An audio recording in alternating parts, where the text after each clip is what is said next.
یہ وہی زمزم ہے جب ہم حج اور عمرہ کرنے جاتے ہیں تو اس کو لے کے آتے ہیں. اس کے بارے میں یہ ہے کہ جس نیت سے پیا جائے اللہ تعالیٰ وہ آپ کی مراد کو پورا کرتے ہیں. اگر بیماریوں سے شفا کے لیے پیا جائے تو اللہ تعالیٰ شفا عطا فرماتے ہیں. اگر ذہن کو تیز کرنے کے لیے پیا جائے تو اللہ تعالیٰ ذہن کو تیز کرتے ہیں. یعنی جس مقصد کے لیے پیا جائے اللہ تبارک و تعالیٰ وہ کرتے ہیں. اس کے اندر ایسی خصوصیت ہے. اللہ تعالیٰ نے اس پانی کو دیکھیں کتنی برکت عطا فرمائی. کس وجہ سے کہ ابراہیم علیہ السلام نے قربانی دی اور حضرت حاجرہ اور حضرت اسماعیل علیہ السلام جو تھے انہوں نے بھی وہاں پہ وقت گزارا اور حضرت حاجرہ نے کتنے صبر سے وہاں پہ وقت گزارا اور اللہ کے حکم کو انہوں نے بھی تسلیم کیا. تو اللہ تعالیٰ نے یہ سارا کچھ کیوں کیا؟ جیسے میں پارٹ نمبر 1 میں آپ کو بتایا تھا کہ اللہ تعالیٰ جو ہے ہر بندے کا جو ہے اللہ تعالیٰ کے ہاں ایک مقام ہے. اور اللہ تعالیٰ جب کسی بندے کو وہ بلند مقام عطا فرمانا چاہتے ہیں تو انسان کو آزمائشوں میں مبتلا کر دیتے ہیں. اور جب بندہ ان آزمائشوں سے گزر جاتا ہے، صبر سے جو ہے اس کا مقابلہ کرتا ہے تو اللہ تعالیٰ پھر اس کو وہ مقام عطا فرماتے ہیں. پھر دیکھیں آج وہی سنتیں ہیں کہ آج جب انسان کوئی حج کرنے جاتا ہے، عمرہ کرنے جاتا ہے تو وہ صحیح کرتا ہے.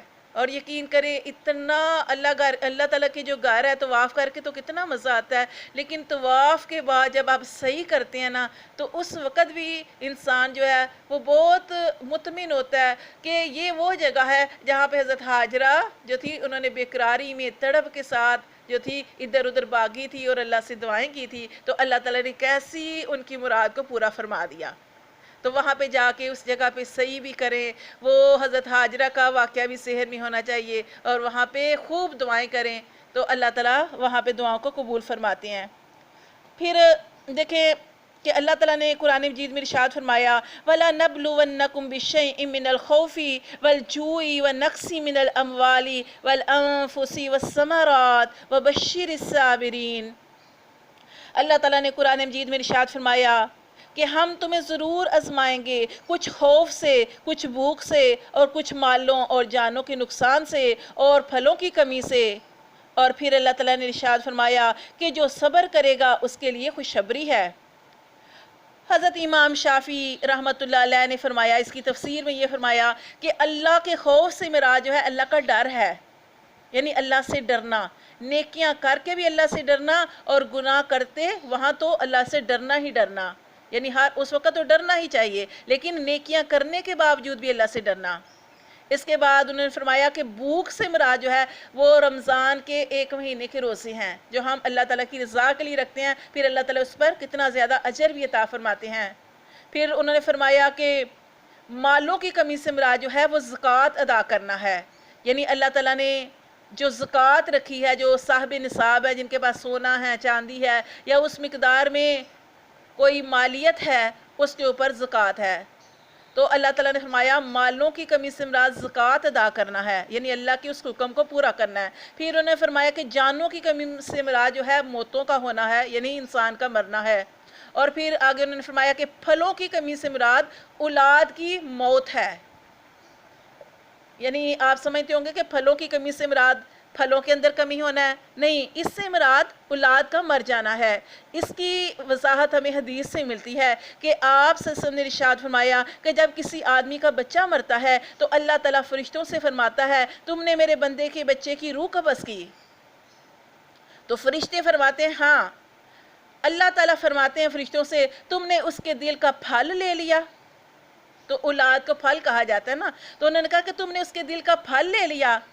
تو فرشتے فرماتے ہیں کہ اللہ تعالیٰ تیرا حکم تھا. تو اللہ تعالیٰ فرماتے ہیں جب تو نے اس کے بچے کی روح کو قبض کیا تو اس پر اس بندے نے کیا کہا، یعنی میرے بندے نے کیا کہا. تو فرشتے عرض کرتے ہیں اللہ تعالیٰ اس نے پھر بھی تیری تعریف کی. تیرے بندے نے کہا اِنَّا لِلَّهِ وَإِنَّا إِلَيْهِ راجعون، بے شک یہ اللہ کا مال تھا اور اللہ ہی کی طرف چلا گیا، یہ اللہ کی طرف سے آیا تھا اور اللہ ہی کی طرف چلا گیا، یہ اللہ کی امانت تھا. اللہ تعالیٰ ارشاد فرماتے ہیں میرے اس بندے کے لیے جنت میں گھر بنا دو اور اس گھر کا نام بیت الحمد رکھو. تو اس سے مراد جو ہے وہ اولاد کا فوت ہونا ہے.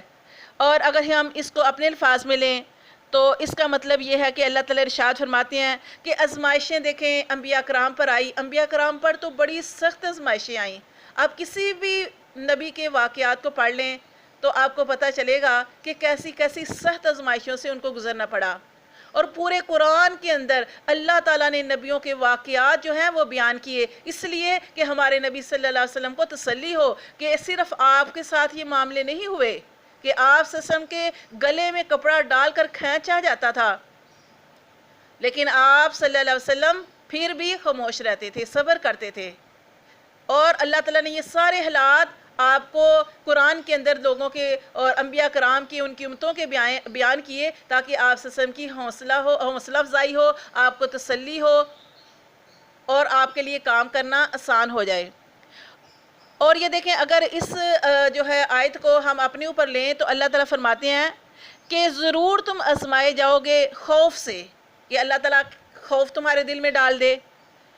اور اللہ تعالیٰ فرماتے ہیں کہ بھوک سے آزمائے جاؤ گے، یعنی غربت آ جائے، یا پھر اللہ تعالیٰ مال جو ہے وہ زیادہ دے دے، تو مال زیادہ جو ہونا ہے وہ بھی آزمائش ہے۔ اسی طرح اللہ تعالیٰ نے فرمایا وَنَقْصٍ مِّنَ الْأَمْوَالِ، اور مالوں کے نقصان سے، یعنی کاروبار میں نقصان ہو گیا، یعنی آپ ٹھیک ٹھاک تھے، اللہ تعالیٰ نے ایک دم سے حالات بدل دیے۔ اور جانوں کا نقصان کر کے، یعنی کسی کا فوت ہو جانا، یعنی جو رشتے اللہ نے بنائے ہیں جیسے اولاد کا، ماں باپ کا، شوہر کا، بہن بھائیوں کا، بیوی کا، ان میں سے کسی کا فوت ہو جانا، پیاروں کا فوت ہو جانا۔ اور اللہ فرماتے ہیں وَالثَّمَرَاتِ، اور ثمرات سے مراد جو ہے وہ اولاد ہے، یا پھر پھلوں کی کمی بھی آ سکتا ہے۔ وَبَشِّرِ الصَّابِرِينَ، اللہ فرماتے ہیں جو ان ساری تکلیفوں کو صبر سے برداشت کر لے گا، اللہ کو حکم سمجھ کر، اللہ کی رضا سمجھ کر، اللہ تعالیٰ فرماتے ہیں کہ اس کے لیے خوشخبری ہے، اس کے لیے بڑا اجر ہے، اللہ تعالیٰ اس کے مرتبوں کو بھی بلند فرماتے ہیں۔ اور اللہ تعالیٰ نے قرآن مجید میں ارشاد فرمایا ام حسبتم ان تدخلوا الجنہ، کیا تم یہ گمان کرتے ہو کہ تم جنت میں ایسے ہی چلے جاؤ گے اور تم آزمائے نہیں جاؤ گے؟ نہیں، جتنے بھی اس دنیا میں آئے سب کی آزمائش ہونی ہے، کسی کے اوپر سخت، کسی کے لیے نرم۔ اور اللہ تعالیٰ نے قرآن مجید میں ارشاد فرمایا کہ اگر پریشانی آ جائے تو کیا کرنا ہے؟ اللہ تعالیٰ نے ارشاد فرمایا استعینوا بالصبر والصلاۃ، یعنی اللہ سے مدد طلب کرنی ہے صبر اور نماز کے ذریعے، صبر بھی کرنا ہے، اس تکلیف کو برداشت بھی کرنا ہے، اور نماز کے ذریعے اللہ سے مدد مانگنی ہے۔ پھر اللہ نے فرمایا ان اللہ مع الصابرین، بے شک اللہ صبر کرنے والوں کے ساتھ ہے۔ پھر ایک جگہ پہ سورۃ زمر میں اللہ تعالیٰ نے ارشاد فرمایا انما یوفی الصابرون اجرہم بغیر حساب، بلا شبہ صبر کرنے والوں کو ان کا رب اجر عطا فرمائے گا بلا حساب کتاب، یعنی بغیر حساب کے، یعنی جتنا چاہے اللہ تعالیٰ اس کو اجر عطا فرمائے۔ پھر اللہ تعالیٰ ارشاد فرماتے ہیں وَلَمَنْ صَبَرَ، اور البتہ جس نے صبر کیا، وَغَفَرَ، اور معاف کر دیا، یعنی کسی بات پر صبر کر لینا، پریشانی یا کسی نے آپ کو تکلیف دی، آپ بھی اس کو تکلیف دے سکتے ہیں، کسی نے آپ کو تھپڑ مارا آپ بھی مار سکتے ہیں، لیکن آپ نے اس کے رویے کو برداشت کر لیا، صبر کر لیا، وغفرا، اور کسی ظالم کو معاف کر دیا۔